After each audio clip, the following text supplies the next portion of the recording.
Hey everybody, it's Russ the Unpaid Intern here at Afroworld Studios. It's Black History Month, and this year we decided to do something a little different. Now, if you've ever visited our store in person, you've probably noticed our collection of oil paintings featuring prominent African American celebrities, icons, and historical figures. You may even know that some of them were created by our father and other members of his guild. What you probably didn't know is that the ones on display are not the entire collection. In fact, though the number changes from time to time, our collection is one of the largest privately owned collections featuring notable black people in America. So this year, for Black History Month, we've decided that each day will spotlight a new figure from our collection. So please join us each day in February as Afroworld presents Black History Month 2021, a look at our past. Welcome to Afroworld presents Black History Month 2021, a look at our past. Continuing today, we'll look at South African Anglican cleric, theologian, and face of the South African anti-apartheid movement, Bishop Desmond Tutu. Born in 1931, Sir Desmond Tutu is a South African Anglican cleric and theologian, known for his work as an anti-apartheid and human rights activist. He was Bishop of Johannesburg from 1985 to 1986, and then Archbishop of Cape Town from 1986 to 1996, in both cases being the first black African to hold the position. Theologically, he sought to fuse ideas from black theology with African theology. Tutu was born of mixed Hausa and Matswana heritage to a poor family in Klerksdorp, Union of South Africa. Entering adulthood, he trained as a teacher and married Normaliza Leah Tutu, with whom he had several children. In 1960, he was ordained as an Anglican priest, and in 1962 moved to the United Kingdom to study theology at King's College London. In 1966, he returned to Southern Africa, teaching at the Federal Theological Seminary and then the University of Botswana, Lesotho, and Swaziland. In 1972, he became the Theological Education Fund's Director for Africa, a position based in London but necessitating regular tours of the African continent. Back in Southern Africa in 1975, he served as the first Dean of St. Mary's Cathedral at Johannesburg and the Bishop of Lesotho from 1978 to 1985. He was General Secretary of the South African Council of Churches. He emerged as one of the most prominent opponents of South Africa's apartheid system of racial segregation and white minority rule.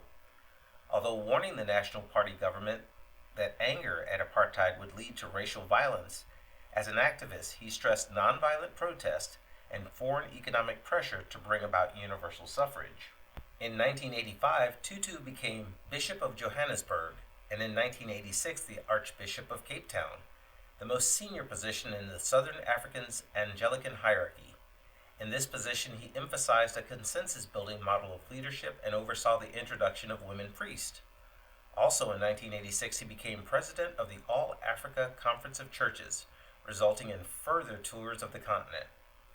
After President F.W. de Klerk released an anti-apartheid activist named Nelson Mandela from prison in 1990, the pair led negotiations to end apartheid and introduce multiracial democracy. Tutu assisted as a mediator between rival black factions.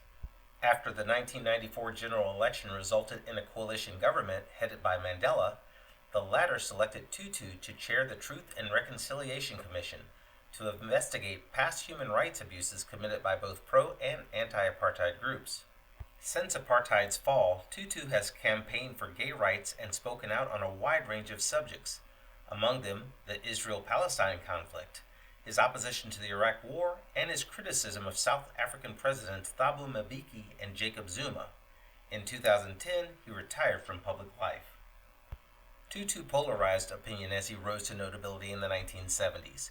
While conservatives who supported apartheid despised him, while many white liberals regarded him as too radical, many black radicals accused him of being too moderate and focused on cultivating white goodwill, while Marxist-Leninists criticized him as anti-communist.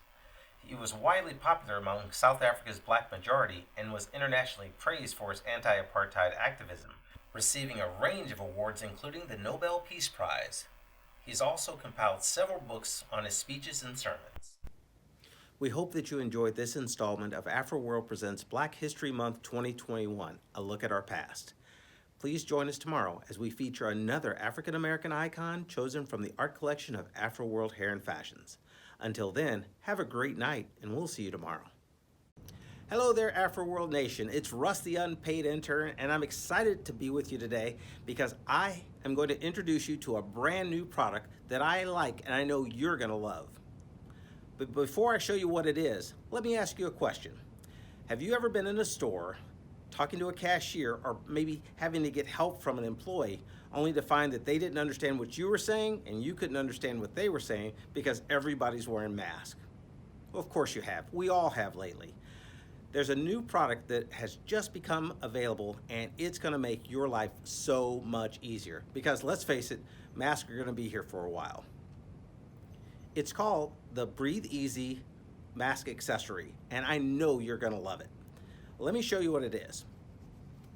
Okay, it's this right here, okay? And basically what this does is it goes on my face, between my, underneath my mask, and it helps me to breathe easier while still allowing people to be fully protected. So here we go. This is one of our 3-layer masks. In fact, you've been hearing people talk a lot about the KN95s. This mask is every bit as good as that. I have a filter in here as well. I have 3 layers of protection. This is a great mask. Plus, it doesn't make me look like a welder when I'm walking around. All right, so I'm gonna take my Breathe Easy device, I'm gonna put it behind my mask, and then I'm just gonna put the mask on as normal. On my face and over my nose. Now, what you'll notice is that you can still hear what I'm saying, and the reason is because the mask is not directly against my mouth and nose. With the Breathe Easy appliance, you can carry on a conversation while still being fully protected and protecting those around you. The Breathe Easy accessory is supposed to sell for $19.95. We sell it for about half of that, and there are specials available on the website. If you'd like more information, please visit afroworld.com or call us at 314-389-5194. Thanks, and we'll talk to you later.